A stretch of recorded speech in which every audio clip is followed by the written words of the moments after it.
Oke, baik. Selamat sore Bapak Ibu sekalian. Kita bertemu kembali di hari Minggu sore ini untuk berlatih bersama latihan pernafasan. Tapi kali ini karena agak istimewa, saya mengundang seorang tamu yang sungguh istimewa karena ini sebenarnya anggota kita dari angkatan 59. Cuman beliau punya pengalaman yang istimewa dan ingin dibagikan dengan Bapak Ibu. Namanya Pak Turaihan Ashuri. Saya sempat bingung nih manggilnya Pak Turaican atau Turaihan. Roy Turaihan. Nah, kemudian Pak Turaihan ini rupanya pernah mengalami gangren. Pernah juga mengalami proses nekrosis, yaitu kematian jaringan. Jadi nanti Bu Mariati Ginting bisa bertanya dengan beliau. Jadi kita punya waktu sekitar kurang lebih 15 menit untuk Pak Turaihan menceritakan pengalamannya dan juga untuk bertanya jawab dengan sebagian teman-teman yang di sini yang mungkin bisa menginspirasi betapa sebenarnya Mobi itu memberi jalan keluar bagi orang-orang yang sakit. Silakan Pak Turaihan, nanti saya akan persiapkan gambar-gambar yang Pak Turaihan sudah berikan kepada saya, itu luar biasa ya. Suatu pengalaman yang sangat istimewa karena jarang orang yang bisa mengalami proses sembuh seperti itu, Pak Turaihan. Mungkin Pak Turaihan bisa dibuka dulu mic-nya, Pak, silakan. Bu Mary bisa dibukakan mic. Dibuka mic-nya dulu, Pak Turaican. Iya, sudah. Ya, silakan Pak Turaihan bisa bercerita mengenai pengalamannya, Pak. Ya. Assalamualaikum warahmatullahi wabarakatuh.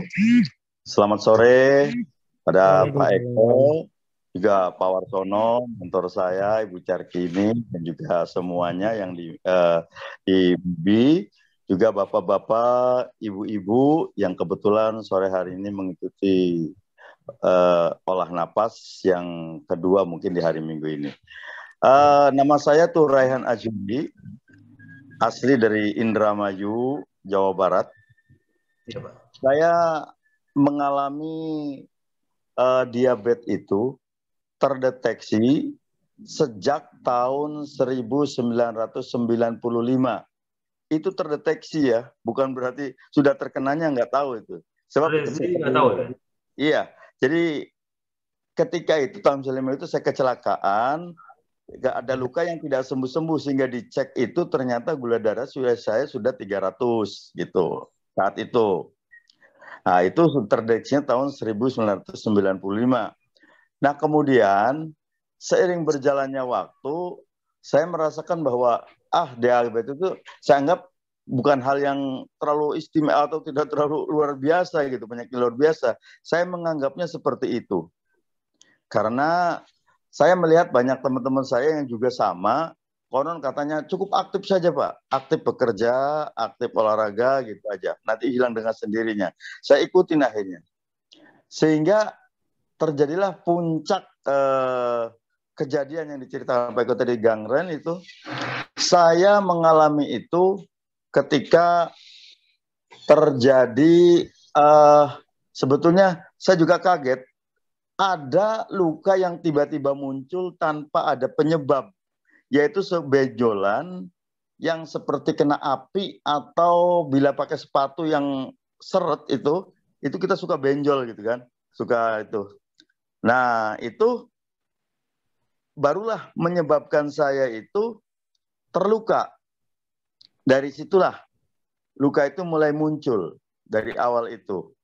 Nah, ketika muncul lukanya itu hampir 1 tahun, saya bolak-balik ke rumah sakit dan sempat dirawat mungkin hampir sampai dengan 10 hari di 2 rumah sakit ya. Di 2 rumah sakit itu hampir 10 hari. Sehingga sampai dengan kaki saya itu dioperasi. Saya juga khawatir ketika dioperasi apakah kaki saya ini akan diamputasi atau tidak gitu. Karena tidak ada pemberitahuan dari pihak rumah sakit bahwa kaki saya akan diapakan. Hanya bahasanya, Pak ini mau operasi kecil aja kok, begitu bahasanya. Saya di Rumah Sakit Umum Pantura. Nah, ketika selesai dioperasi itu, saya dirawat di rumah oleh istri saja dengan obat seadanya.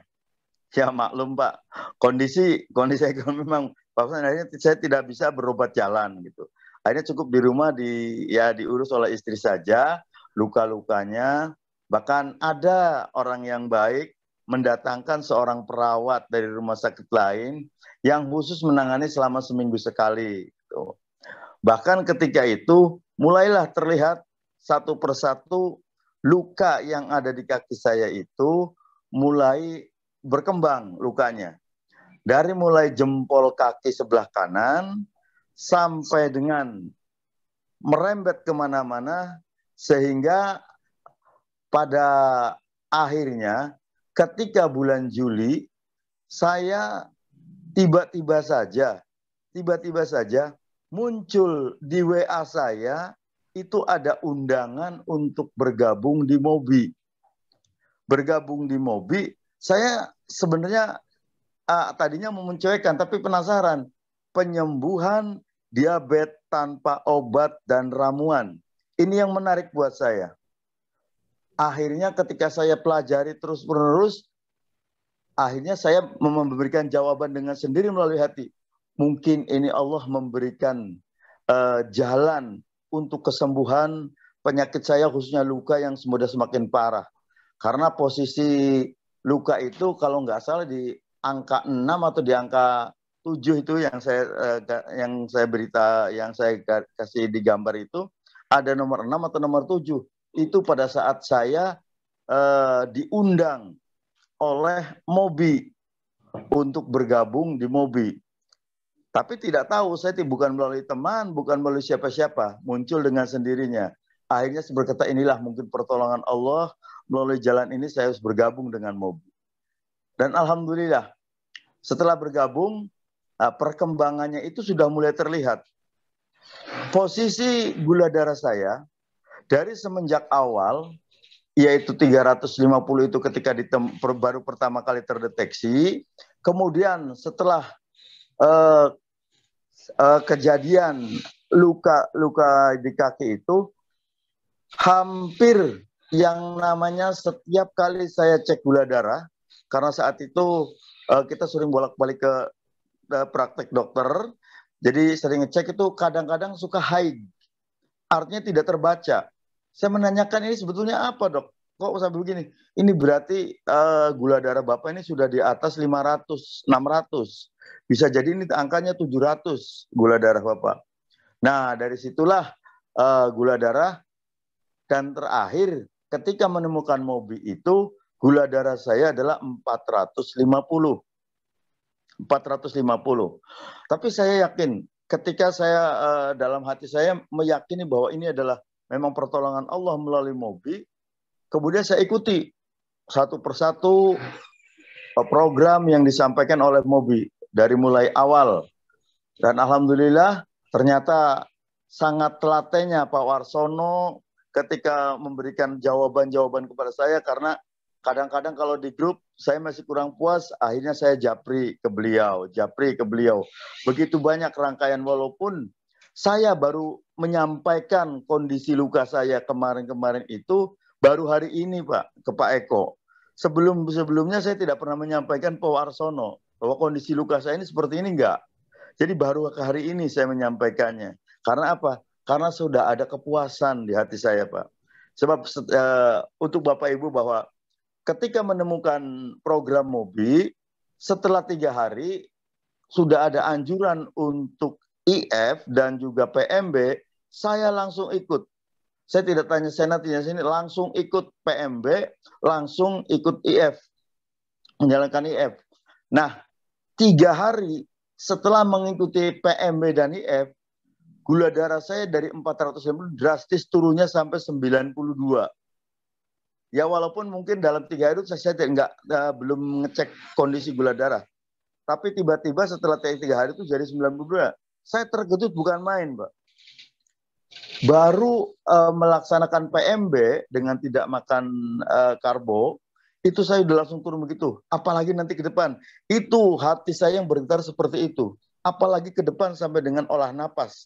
Kemungkinan harapan saya untuk sembuh paripurna itu akan bisa terlaksana.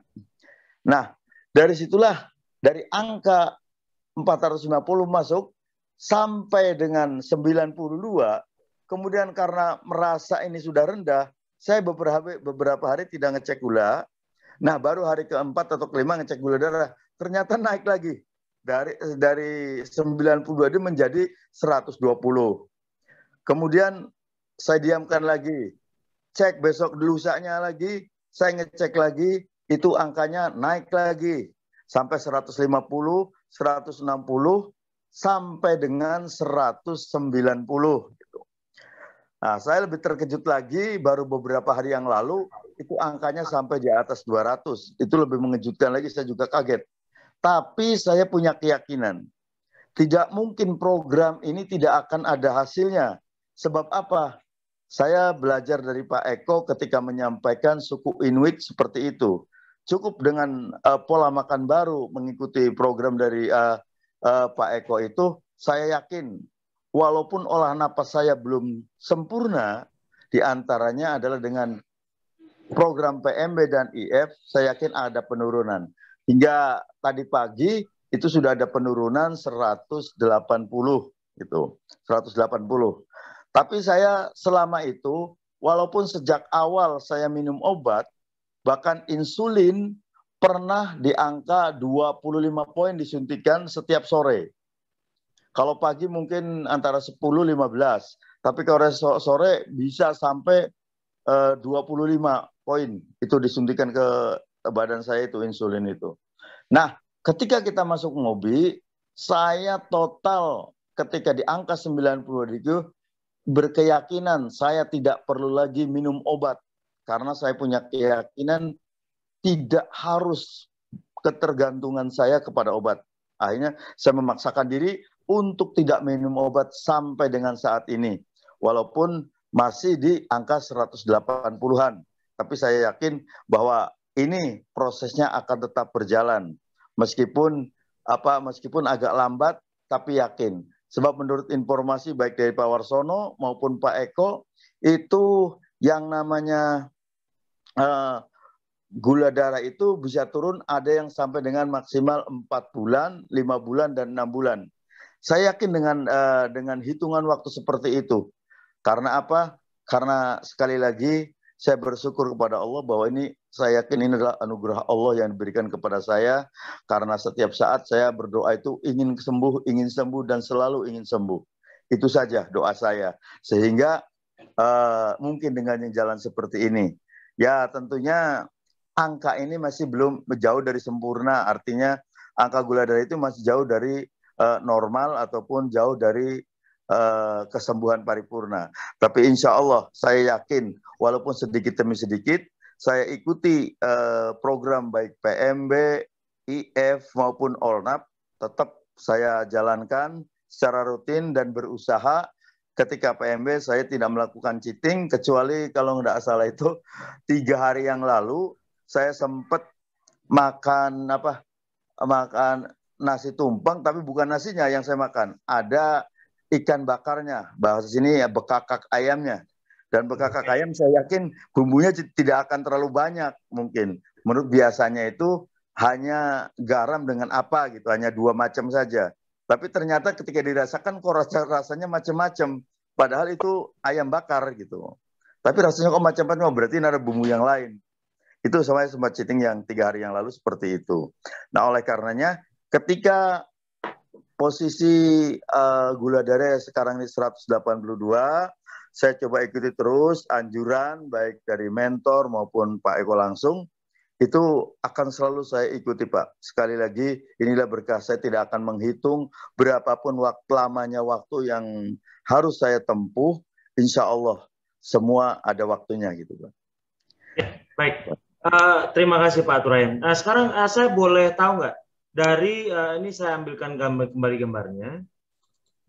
Dari mulai Bapak pertama kali gambar ini pada saat melepuh itu kakinya sampai sembuh itu butuh waktu berapa lama Pak? Berarti hampir 1 tahun, 13 bulan, Pak. 13 bulan. 13 bulan. Pada Iya. saat yang terakhir di mana jari-jari mulai lepas itu di bulan keberapa ya, Pak? Jari-jari lepas kira-kira bulan apa sih? Ketika antara bulan ini, Pak. Jari-jari lepas itu antara Januari Februari, Pak. Jadi Pada lepas Januari, sendiri, Pak? Iya. Saya juga kan sama istri saya sengaja ditutupi, Pak. Ketika istri saya ngobati, ngurus luka itu, saya seakan-akan memang dihalangi untuk melihat, Pak. Jadi dalam keadaan ya diperban seperti ini, Pak ya? Iya, diperban. Ini kalau dirawat sama istri ya diperban seterusnya. Diperban itu pernah 1 hari itu sampai 4 kali perbannya ganti, Pak. Wah. Ya. Dan ini karena keluar nanah, Pak. Oh. Keluar nanah terus-terusan, Pak. Jadi basah ganti gitu, Pak. Dari proses basah menjadi kering seperti ini butuh waktu berapa lama, Pak? Kalau dari basah sebetulnya dari mulai itu aja, Pak. Dari mulai PMB. Ya, keringnya ini sekitar 4-5 bulanan, Pak lah. 4-5 bulan. Di PMB mulai tidak ada basah lagi, Pak. Oh, iya. Ya. Ini gambar terakhir, Pak. Ya. Gambar terakhir ya ini. Ini terakhir, Pak, kondisi kaki saya terakhir sekarang ini seperti ini, Pak. Oh, ya, nih, ya, Pak Turaihan, boleh saya melihat dalam bentuk gambar langsung? Jadi lihat ke kaki ini ini saya masukkan ke dokumentasi sehingga teman-teman bisa melihat semuanya, Pak. Mohon maaf. Bisa diperlihatkan. Boleh. Dengan kameranya, Pak. Dengan kameranya. Kameranya dari mana, Pak? Enggak, kamera yang dipakai Bapak. Oh, kamera saya dipakai. Yang sekarang dipakai Zoom, Pak. Itu diperlihatkan. Share screen-nya dimatikan, Pak Eko. Ya.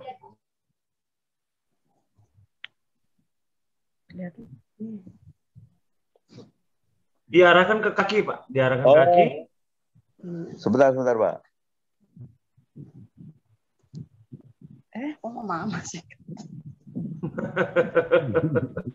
Istri, Pak. Oh iya. Pak. Ngurusin kaki saya. Sebentar, Pak.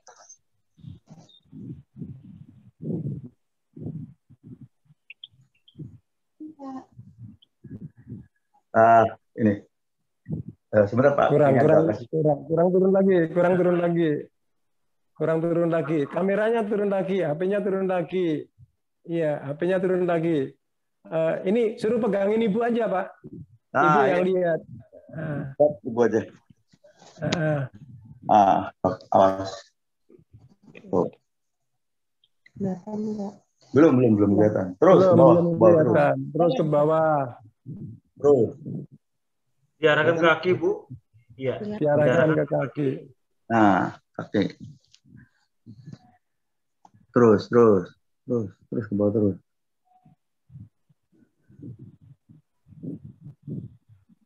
Aduh, saya.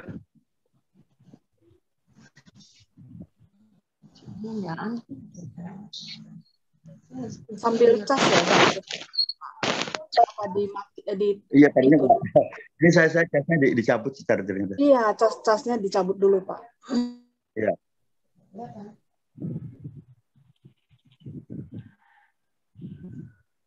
Nah, diangkat kakinya aja, diangkat kakinya. Nah, terus diangkat terus. Terus lagi. Terus. Belum, terus.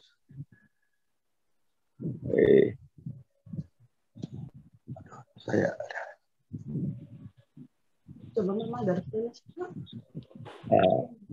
coba. Nah, ini diarahkan ke kaki, Pak. Nggak kelihatan wajahnya Bapak. Iya. Ini mah kembali. Oh, sebentar Pak. Ini kayaknya posisinya kebalik, Pak. Bapak bisa lihat di layar. Di layar itu apakah wajah kita muncul ya, gitu, Pak? Iya, wajah kita sih muncul, cuman ini ya, lihatkan ke arah kaki, Pak. Sekarang lihat kaki dan kita bisa lihat di layar itu ada gambar kaki kita, Pak. Iya, sebentar, Pak. Ini Ini tadi muncul ininya Pak, putarannya, tapi di mana gini putarannya nggak muncul lagi ini. Ah, ini. Ya. Nah, Nah, sini. Ya. Oh, ini sudah kering Pak ya? Iya. Sudah kering ya? Iya kering Pak. Sudah tidak perlu pakai perban lagi. Iya. Ya. Mudah-mudahan semakin membaik Pak. Sudah terlihat dengan sempurna Pak. Terima kasih banyak Pak. Sampai ke sini. Ya, mungkin di sini ada Bu Mariati Ginting ya. Dia punya Bu Mariati ini punya seorang adik yang punya masalah yang sama. Mungkin bisa diberikan spotlight Bu Yuli. Baik Pak. Sebentar ya Pak.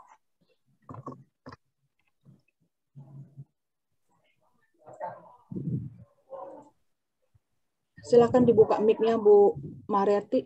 Bu Mariati ingin bertanya tadi ingin bicara dengan Pak Arief. Dibuka mic-nya Bu Mariati. Ya, silakan Ibu. Oke. Ya, ini ada Pak Turaihan. Pak Turaihan adalah juga seorang penyintas dari nekrosis, Bu. Posisi di mana terkena neuropatik dan kemudian menjadi nekrosis dan akhirnya seperti itu. Bagaimana? Mungkin ada Ibu yang ingin tanyakan dengan Pak Turaihan. Silakan Pak. Bu. Terima kasih Pak Eko, semuanya Bapak Ibu mentor dan Bapak Ibu sekalian. Salam kenal Pak Turaihan. Ya, salam kenal kembali Ibu. Ya, saya melihat tadi kaki Bapak sudah luar biasa baik. Kita bersyukur ya Pak. Alhamdulillah. Ya. Alhamdulillah. Sekarang ini adik saya berada di Ambon, kondisi seperti kaki Bapak, tapi dia yang luka itu jari sebelah jempol sama tengah Pak. Dia yang tengah ini udah keputus separuh Pak. Iya, iya. Lalu mereka tutup. Ini pelajaran juga bagi kita Bapak Ibu. Seperti kaki Bapak tadi ditutup pakai kain kasa, maka mengalir nanah dan air ke telapak. Maka tumbuh lagi di telapak Pak.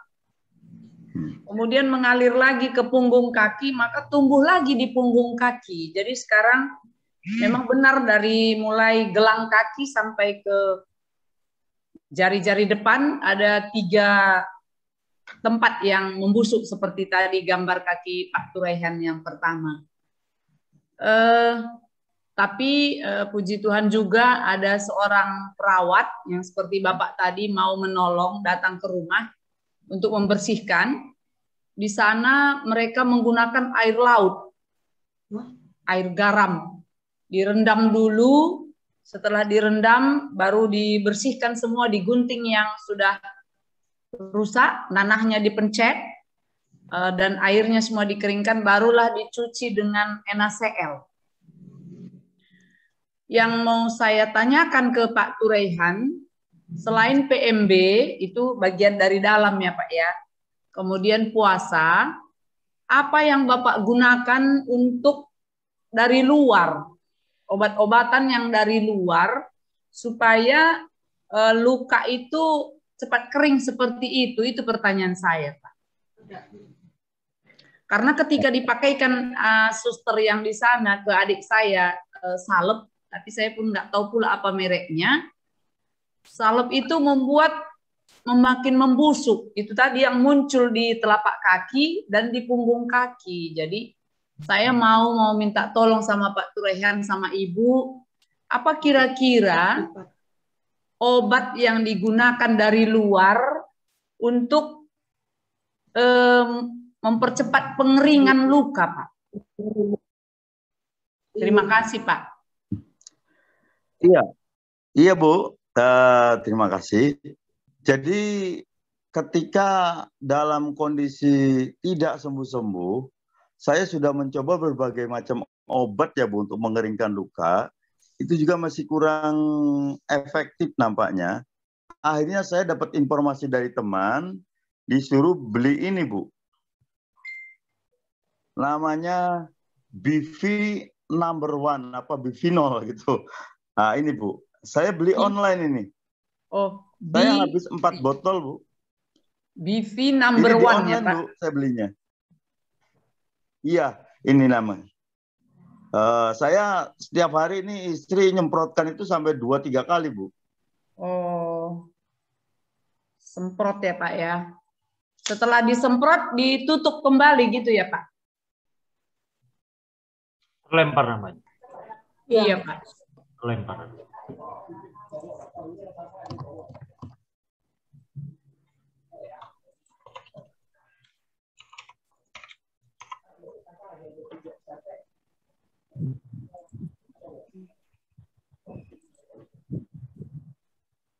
Oh, silakan. Iya Pak. Lanjut Pak, Mic-nya silakan. dibuka dulu Pak. Mic-nya Pak, mic-nya. Ya. Iya Bu. Oke, silakan Bapak. Iya Bu, jadi ini sebenarnya obat ini juga saya hentikan ketika saya mulai PMB gitu. Karena sudah karena memang setelah ini mulai agak kering, saya langsung berhenti gitu. Dan itu pengobatan dari dalamnya menggunakan PMB, nah luarnya itu ketika luka parah-parahnya itu menggunakan ini Bu. Oh. Karena awal-awalnya memang ada salep gitu kan, terus ada yang tabur, itu semuanya nggak efektif. Tapi setelah ketemu dengan ini, alhamdulillah setelah 4 botol sudah agak mengering.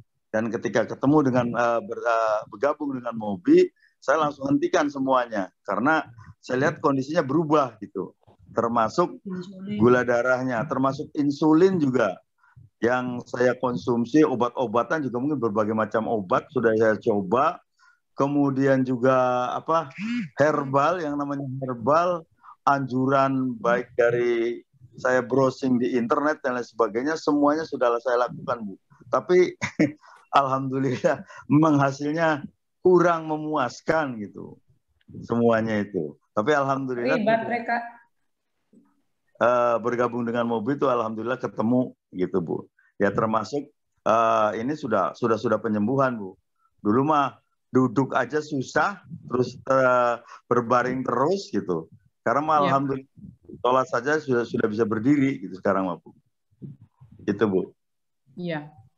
Ketika Bapak luka itu bagaimana kondisi kadar hemoglobin sama yang lain-lain di dalam darah gimana itu Pak? Maaf Bu, saya ini jadi hidup di kampung. Kemudian juga ya kondisi ekonomi kurang mendukung sehingga saya tidak kemana-mana. Cukup saya mengobati di gula darahnya saja Bu. Oh iya. Nah, jadi saya tidak melakukan cek ini cek itu, nggak, yang dicek paling gula darah gitu aja Bu. Oke Pak. Ini adik saya ini muntah pula terus Pak, muntah terus. Jadi HB-nya pun turun, kreatinnya naik Pak. Oh gitu ya Bu. Kalau sebenarnya saya mah ketika awal memang dicek kayak seperti asam uratnya, kemudian kolesterolnya kebetulan angkanya di bawah gitu. Jadinya alhamdulillah sih nggak masalah gitu. Jadi yang tinggi terus itu gula darah aja Bu. Iya. Jadi BV tadi ya Pak, BEFE. BIFI coba di online aja, Ibu lihat ada mungkin langsung. Iya. BV number one kalau nggak salah. Iya. Oke Pak, terima kasih. Terima kasih Pak Eko, terima kasih Pak Watson. Terima kasih Bu Mariati, nanti akan saya jelaskan. Ini juga aku nambahkan. Ya Pak. Aku nambahkan Bu Mariati, mungkin dikonfirmasi ke Pak Turekan. Di tanggal 19 Agustus itu Pak Turekan pernah menyampaikan pada saya mengeluh pada waktu itu sudah agak membaik tapi sudah kering tapi agak bengkak ya Pak Turekan ya. Iya betul Pak. Itu terus aku juga cuma lari ke Pak Eko. Solusinya kan cuma satu, pertama turunkan gula darah, turunkan gula darah dan turunkan gula darah. Tapi alhamdulillah membaiknya memang gula darah sekalipun belum turun begitu di bawah 150, Pak Turekan di sini menyampaikan alhamdulillah sudah mulai membaik ya. Bengkaknya berapa hari? 7 hari Pak. Nah, tapi beberapa setelah turun menjadi gula darah di angka 149, kemudian yang itu dia sudah merasakan enak kan katanya. Nah ini benar nggak nih Pak Turekan, jadi menyemangati Bu Mariati bahwa sebetulnya kalau kuncinya di gula darah rendah. Sekalipun Pak Turekan itu belum sampai di bawah 120 susah Bu, karena dia Bu tanya, Pak cara mengolah pikir itu gimana Pak? Ini juga aku belum bisa menjawab. Iya Pak. Benar ya, Ti. Tadi sih udah 108 katanya Pak, tapi kondisi agak diare pula Pak. Jadi masih komplikasi-komplikasi gitu Pak. Pertama kali pada saat gula darah mulai turun Bu, biasanya tubuh akan bisa berkonsolidasi antar mereka sendiri. Tubuh kita cerdas Bu. Yang penting gula darah turun, dia langsung segera menemukan posisi bagaimana apa yang harus dilakukan. Dia biasanya akan memperbaiki dirinya sendiri. Mulai dari mana? Biarkan tubuh kita memikirkan dan bekerja Bu. Tidak usah diberi macam-macam. Kalau hanya untuk rawat, yang penting gula darah harus rendah. Dan bukan karena obat, harus karena proses alami. Biasanya tubuh akan segera mengurai masalah-masalah itu sendiri Bu. Iya Pak. Tubuh kita cerdas Bu. Oke Pak. Ya, Bu Mariati. Terima kasih Pak. Ya, makasih banyak Bu Mariati. Pak Turahen, terima kasih banyak untuk testimoninya di sore ini. Ini akan sangat menginspirasi dan menguatkan bagi rekan-rekan kita di grup pernafasan sore ini. Dan Pak Warsono, terima kasih karena jasa Bapak. Pak Turaihan bisa mulai sembuh, Pak. Itu luar biasa, di mana sebelumnya beliau punya masalah yang luar biasa besar. Pak Warsono bisa menjadi katalisnya. Menjadi peluncur, sehingga kesembuhan menjadi makin. Sama ya, Pak, korban telur Pak itu Pak, seperti Pak Aris. Korban telur. Ya. Baik, terima kasih Pak Turaihan, terima kasih Pak Warsono, Bu Mariati. Kita akan untuk sesi testimoni ini, kita akan mulai dengan latihan pernafasan. Selamat sore, terima kasih, dan sampai ketemu lagi. Selamat sore Pak Turaihan, salam untuk Ibu Pak. Iya, selamat sore Pak. Ya, saya sampaikan.